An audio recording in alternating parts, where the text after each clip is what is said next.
that's a good segue to the blueprint. What did we learn? One of the things is that we learned that every coach is full of coach speak.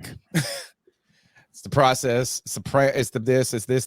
The plan. They have a plan in place. We have a plan. We've got a plan in place. Plans.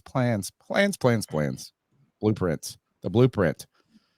The good news, Cody, is this blueprint, though, from Frank Reich. What's the projected timeline? Under what? 7 years, hopefully. Oh yeah, under sure. 7 years. Yeah, got to be under 7 years. I mean, listen, I think that the way that we have turned around this football team in such a short amount of time, and just the strides that we have taken. Let's say we haven't turned around yet. No, I'm saying I'm saying from an organizational standpoint, we are a night and day different team and organization than we were last year. I mean, literally everything that you could do to go in the opposite direction of what David Tepper did the first time with Matt Rule, that's what the Panthers did. It was a complete 180. They go from having a bunch of college coaches to a bunch of guys with a ton of NFL experience, 11 Super Bowl rings amongst them. Like, to me, this shouldn't be more than right now. I think, especially that we have our quarterback under a rookie contract, these next 3 years from 2023, 24, and 25, they represent the windows for the Panthers to do everything in their power to win the Super Bowl right now. The window has just opened and it's just started. And this year is going to be the start of that. And I think we have a chance to hit the ground running. I think we're walking towards the window right now. I don't think the window's open. I think we're walking towards that window. Right. And in 2 or 3 years, we may be at a point where we can open that window up and have a shot. If Bryce Young has a Trevor Lawrence rookie year, which wasn't fantastic, but it gave us hope, then I think that we're taking a step closer to that window. I don't think we're there yet, though. Yeah, I think it's hard for me to say that we've made the turnaround yet. Right. Like, I want us to be able to say that, but I don't think that it's a fair representation to say we've made the turnaround.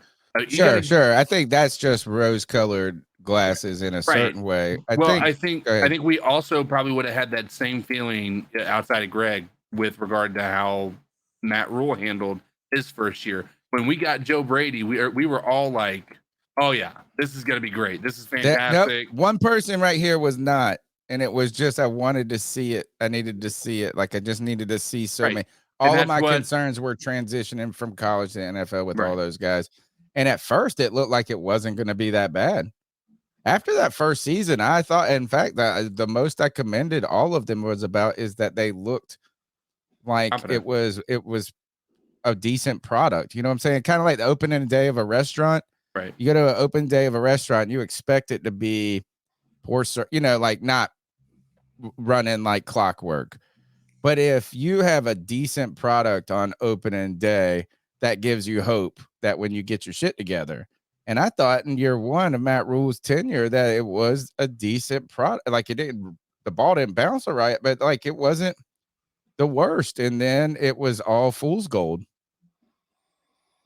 You know, I think this, Cody, and this is where Greg, where we can't say that we have turned it around, because that automatically injects like a sentiment of success already into it, right? There is still a potential that things don't work, right? I mean, it's just like, it could be injury, all types of different things could happen. I mean, I know this is in the same situation, but we've got to keep in mind, like, Frank Reich didn't take the Colts to the Super Bowl, right? It's not like him not being successful is out of the question here. Yes. Right. Yeah. Oh, certainly. Yes. And like, I think though, when you looked at that episode and it brought back us talking, at one hand, I wanted to say maybe we're embellishing the super squad of coaches too much. I said that to Mike K yesterday. I was like, we think of this as like Avengers assembled super squad. In one hand, there could be a thing is to say like, maybe we're leaning into it too much. On the other hand, it is the most accomplished staff that we've ever had, right? I mean, it is the staff that has the largest track record of success out of any staff that we've ever had, like holistically, right? But Not there's just also a one reason person. they were available. Okay, maybe. And then I mean, my you gotta last take thing, and this is consideration, there's Greg, just why reason I they're do available. think I Yeah. do think we are positioned for success. I think it's positioned for success is maybe the way I want to say it instead of destined for it. Is I think this is now we're finally cooking with decent ingredients. Okay. Right? Is like before we were cooking with Ramen and soy sauce. well, yeah, like basically. lower level, Yeah. lower tier vegetable, Walmart vegetable. Yeah. Like if you get your vegetables from Walmart, bro, they go bad quick. Like this show, like it's like if you don't eat them strawberries in 48 hours, they are going bad. But if you buy the Harris Teeter strawberries, you got a good 4-day window on that sucker. My point being is not all ingredients are the same. And it's not guaranteed that good ingredients make a great meal. It's true. And it's not like, I mean, look, I can go to Harbor Freight and buy a cheap ass drill that works fine. I got this big ass air compressor I bought from Harbor Freight. This thing works fine. But it's like, do you want the Bosch or the, I mean, I just feel like we have better tools in the coaching toolbox. Yeah. I don't know if we could really say that on the roster just yet, but I think we're heading in that direction. I think that's what Cody's alluding to. Yeah. And, there are 32 NFL teams at the start of every year that have that are going to have a roster of 53 men, and they're all battling for the same thing. They're trying to win a Vince Lombardi trophy. And certain players, rather certain coaches, they know what it takes to do that because they have been on the teams that have done it. And they know the next level of dedication to your craft that it takes to get to that place. And to me, that is what is really heartening the most, that we have guys that are going to be able to lead all of the young players on our team through this process. And one of the things that I'm definitely the most excited about is how much we expect to see out of players that have been on the team, that maybe now that they have this brand new coaching staff, maybe we might see them play their best ball yet that we haven't yet seen them play. Yeah. That's the part that's really exciting.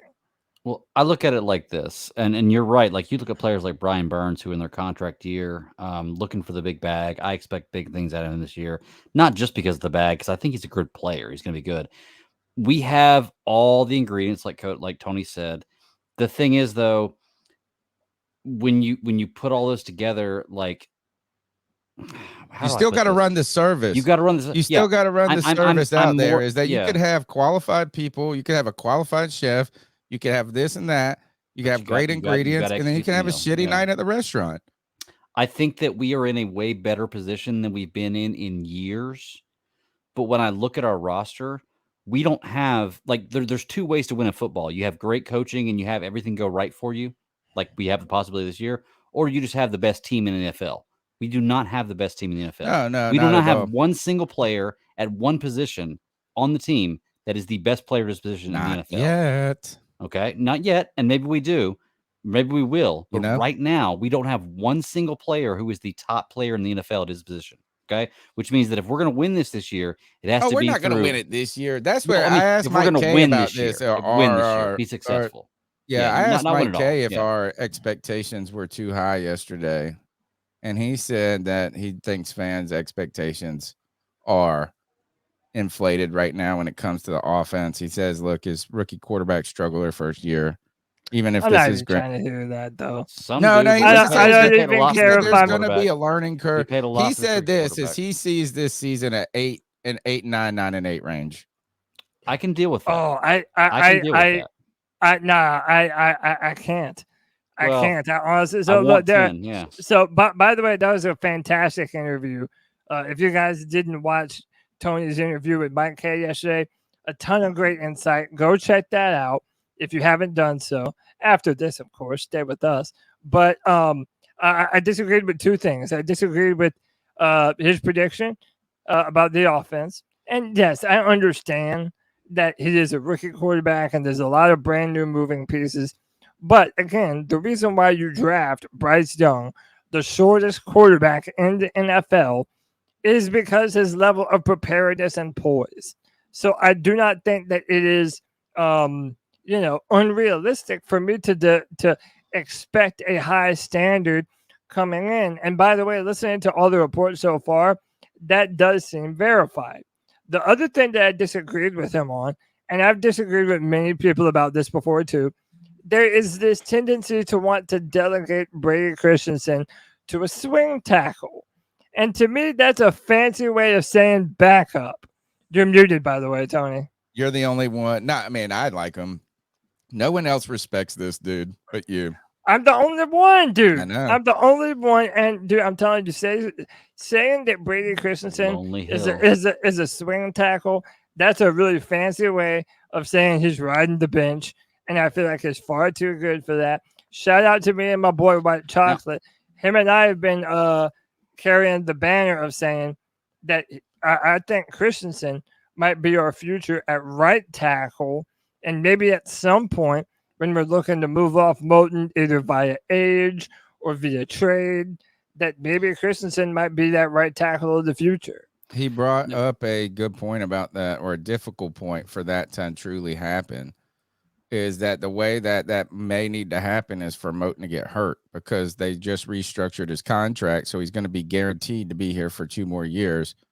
So to get Brady Christensen in that right tackle spot in contractually is by the time he would really get a chance to prove it and show that that's his position, he would be up for contract. You know what I'm saying? And so he would have to, the timing would be poor for that. Yeah. And I will say this, Cody, I know you're a big Brady Christensen fan. Brady Christensen made it all the way through the Matt Rule era, and he was a starting player in a lot of games in the Matt Rule era. Right now, we're praising this coaching staff about how much better they are, and they're saying Brady Christensen is not the guy. If I'm going to say that we're trusting this training staff, I'm going to say Brady Christensen is not the guy, based on that, based on the fact that Matt Rule played him for years, and now Matt Rule's gone, and these guys are saying, well, he's a swing tackle. Maybe they're better at analyzing talent, I think. I know that's a fair point. You know? But to Brady Christensen's credit, let's remember that last year was literally the first time in his career playing football that he ever played guard. I'm talking literally ever. Because he wasn't good. He wasn't bad last year. Yeah, but he wasn't bad. But people, look, there are certain other Panthers. I'm with you on Christensen. I got no problems with the dude. Yeah, I have no problems with him. I'm not going to back a guy that Matt Rule backed. There are people that makes it sound like he's this soft ass player when it comes to running the football. Fundamentally not true.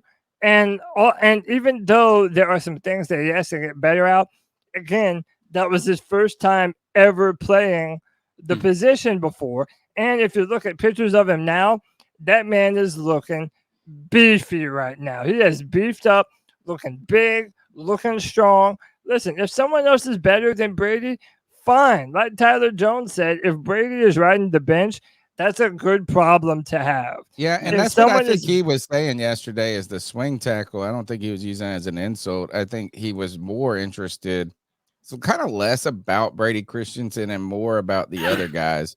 The Cade Mays guy, who people have a lot of hype about, as well as this Zavala kid, who they really think highly of. So it's like it's less about Brady and more about the other guys who are showing that, or they think could be really good prospects.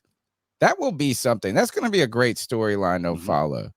Yeah. Is what is happening. In fact, the offensive line, he did bring this up, is he said if they didn't believe the offensive line was pretty strong or good, because I asked him, because I'm like, man, Panther fans are used to miserable offensive line. So like we had one average one and we're like, this shit's the best thing we've ever seen. Like our 2015 line and our 2022 line. We're like, these are top 15, baby. Like, whoa, we're like 16 and we're like, hell yeah. I was like, man, like this is the best shit we've ever seen. So I asked him if they were really good or if it's just us being hype.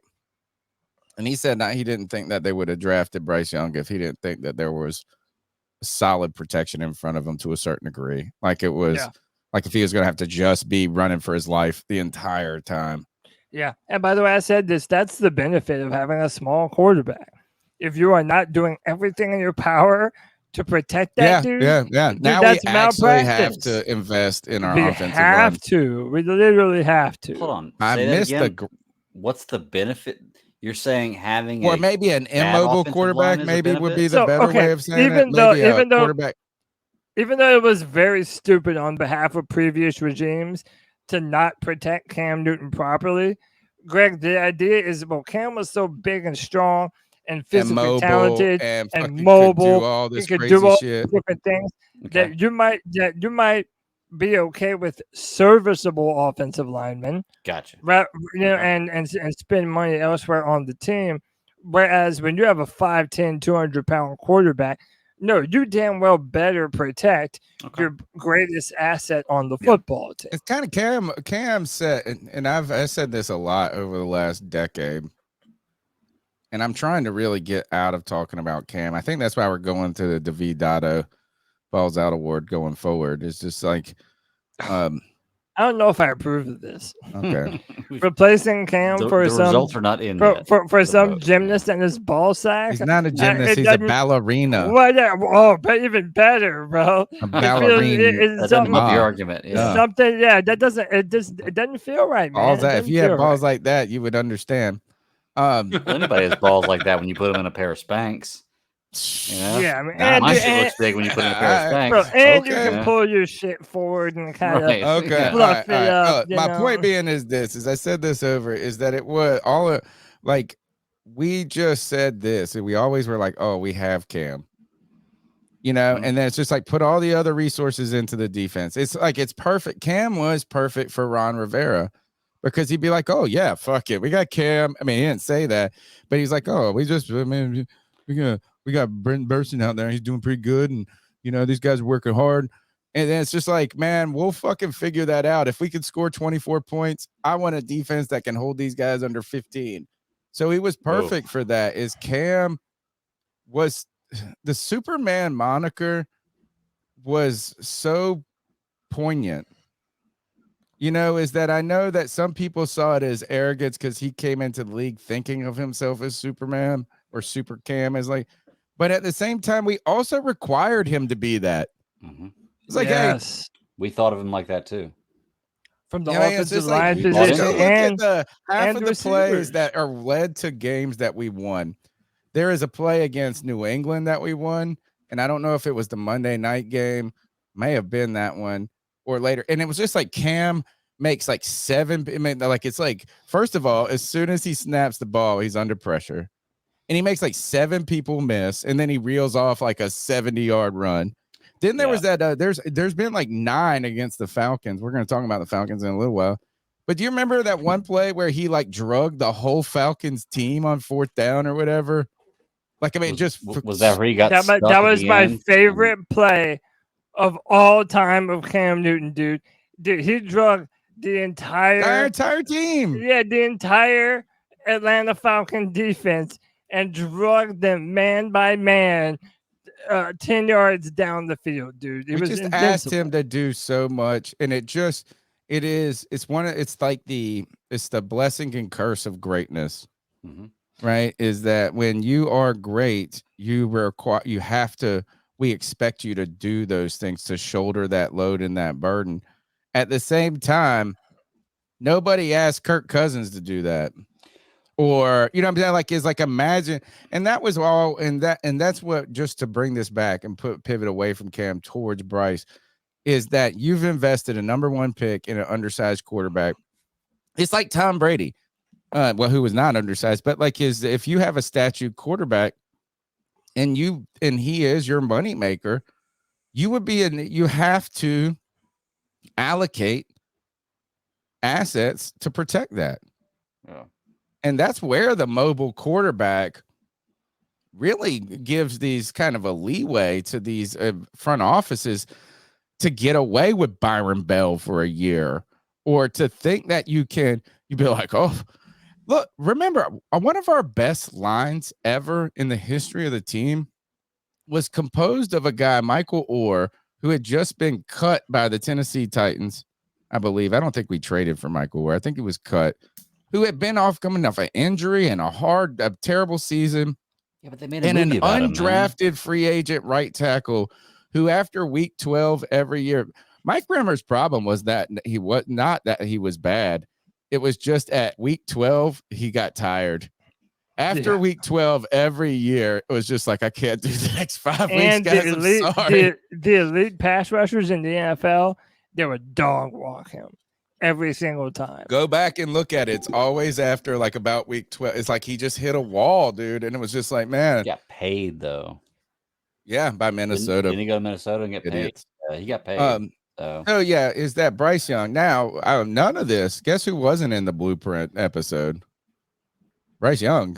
I mean, they showed him like one time.